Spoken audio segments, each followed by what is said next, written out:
Ciao, and welcome back to InkLingo. Today's story is called La Nota Stonata del Coro, or The Wrong Note in the Choir, and it's perfect for Italian learners at the A1 level. In the InkLingo app, you can tap any word to translate it instantly, save new vocabulary, and track your progress. Before we begin, let's warm up with some key words. Coro means choir. Fiducia means confidence. Stonata means out of tune. Palco means stage, and direttore means director or conductor. In this story, a choir on stage sings a note that sounds wrong, and one nervous singer needs a little encouragement before the concert begins. Let's dive in and listen closely for these words as the story unfolds.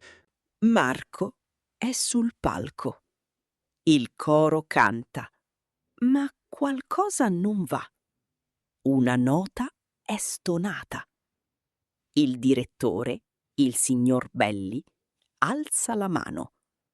Il coro si ferma. Silenzio. C'è una nota sbagliata. Dice il signor Belli.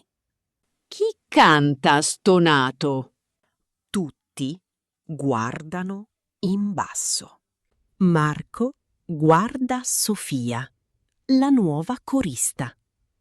La sua faccia è rossa. Il concerto inizia tra 10 minuti. Marco si avvicina a Sofia. Hai paura? Chiede Marco. Sì. Risponde Sofia. Non so cantare bene. Non è vero, dice Marco. La tua voce è bella. Respira e canta. Il signor Belli dice. Di nuovo.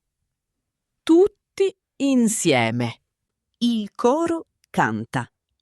Marco ascolta. La nota è giusta. Sofia canta con fiducia. Il signor Belli sorride. Dopo il concerto, Sofia sorride a Marco. È felice. Anche Marco è felice. With a little courage and a kind word from a friend, Sophia found her confidence and sang beautifully. Marco and Sophia both left the stage with big smiles.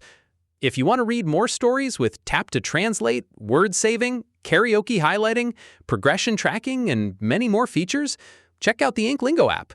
You can also read hundreds of stories for free on the website at inklingo.app.